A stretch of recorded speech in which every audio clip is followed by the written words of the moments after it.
Well, Egypt have won the membership of the United Nations Committee on Political and Civil Rights, Human Rights Committee. Egyptian Ambassador Wafaa Baseem, Egypt's candidate, have won again for the membership in the Human Rights Committee for the period between 2025-2028, a period re-election after obtaining 119 votes in the elections that took place last Wednesday in the United Nations headquarters in New York. To shed more light on this, we have the honor to have with us over the phone Ambassador, Her Excellency, Ambassador Wafaa Baseem, who have won the membership of the United Nations Committee of Political and Civil Rights, Human Rights Committee.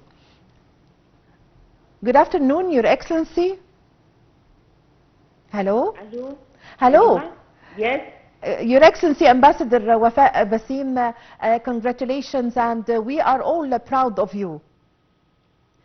Thank you very much. How did you? And yes. I'm proud of this result, which is a reflection of the importance and the high ranking that Egypt is enjoying within the multilateral fora, whether the United Nations or the human rights organizations in general.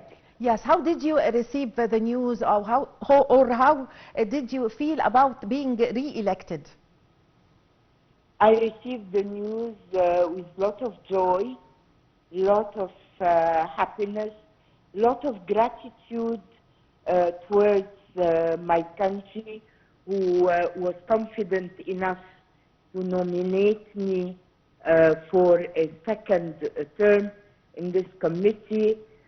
Gratitude to the Ministry of Foreign Affairs, who didn't spare any effort to support me, whether at the level of our mission in New York, where the elections took place, or in all the missions across the world where efforts were being done for this respect, contact, networking, all what you can name has not been spared to help me and to support me.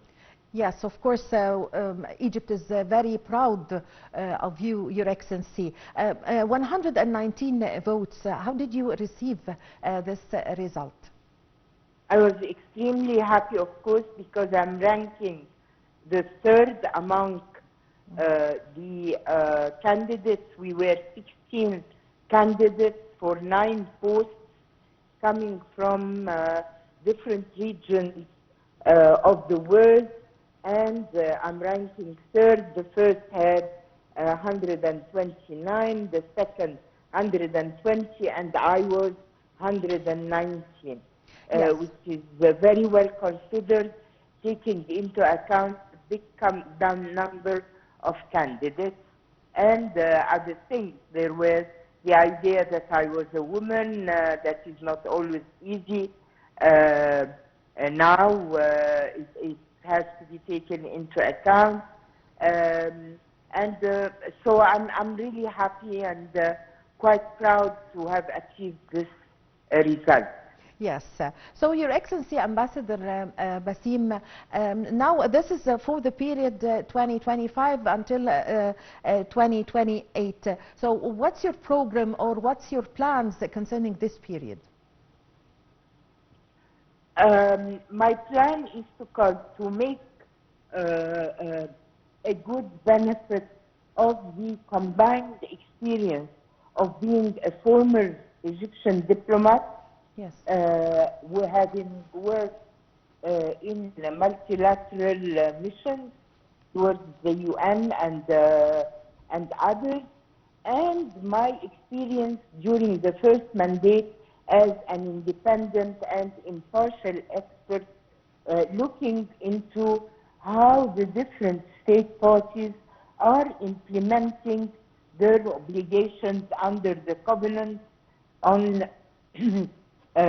political and civil rights.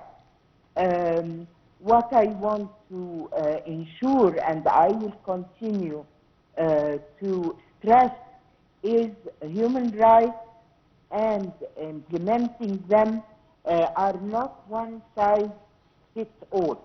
The specificities of each state party has to be taken into account. The different conditions, whether political, social, or cultural, that a state party is passing through has to be respected.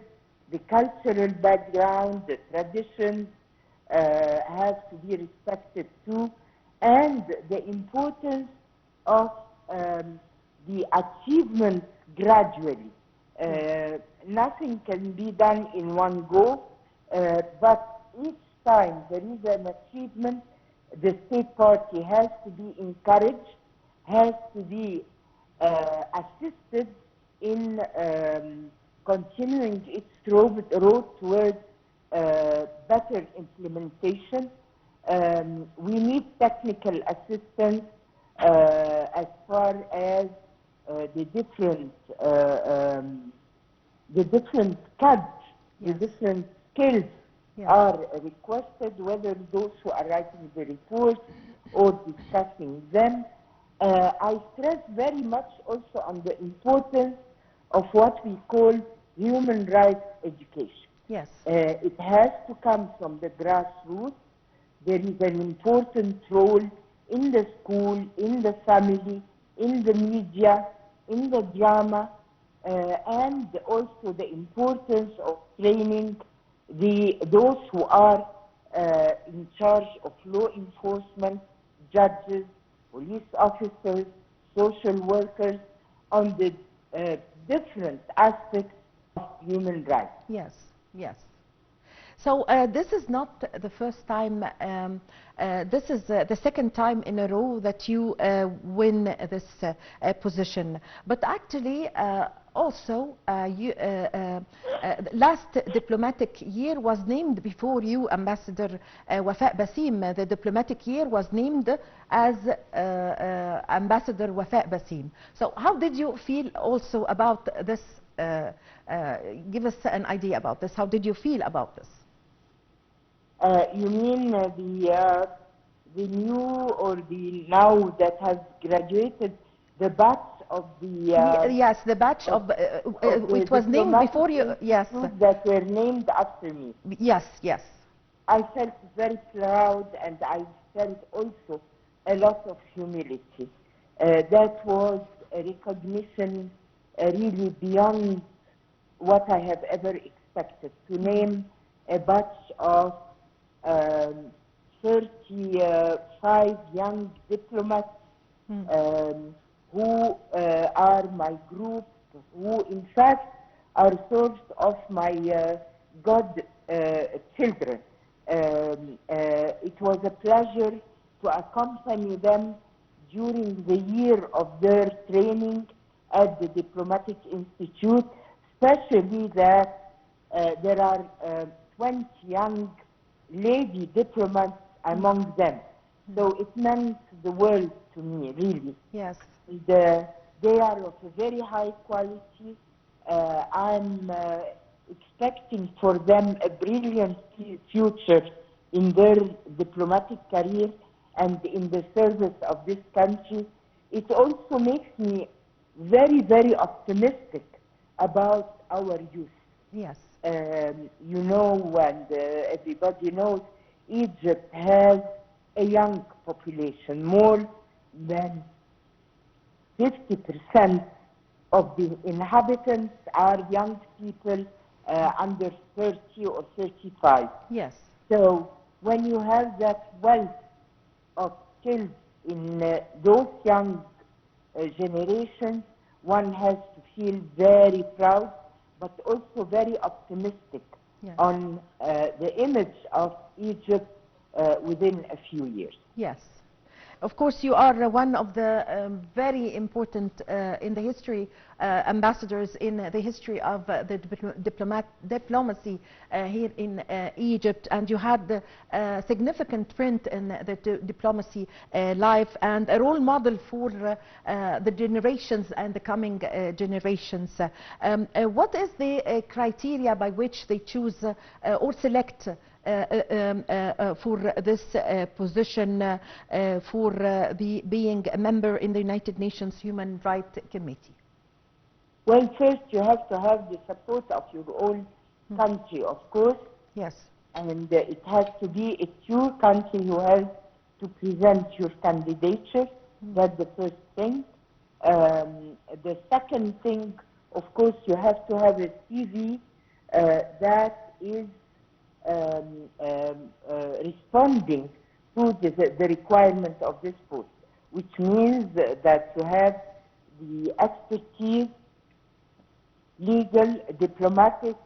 Also, it would be good if you have been working in this, let's say, area or in this domain of human rights, whether as a professor, a lawyer, a general prosecutor, a judge, a diplomat, of course, an academician. You have to have that valuable experience that is considered by the state parties to the covenant. Yes. We have 174 state parties that all of them are considering your candidature to see if you are eligible to be elected or not, and if you're going to fulfill the mandate that is requested from you, which is twofold. Yes. One fold is the revision of the implementation of state parties of their obligations through reports that they present periodically, through what we call the constructive dialogue with the state parties to sort of direct them and accompany them to the best implementation of their obligations. Yes. And the third party is that this committee plays the role of, I wouldn't say a tribunal, but it's a committee of a last resort for individuals who find that their rights have been violated, and they present their complaint, their case, to the committee to try to seek justice. Yes. So that's the three kind of work that we do. Yes, I thank you very much for being with us. It's really a great honor to have you with us. Congratulations from our hearts, and thank you very much for joining us over the phone. Thank you for your valuable information, and congratulations to you, Your Excellency Ambassador Wafaa Baseem. Thank you very much for joining us over the phone. Ladies and gentlemen, a short break and I'm going to be back.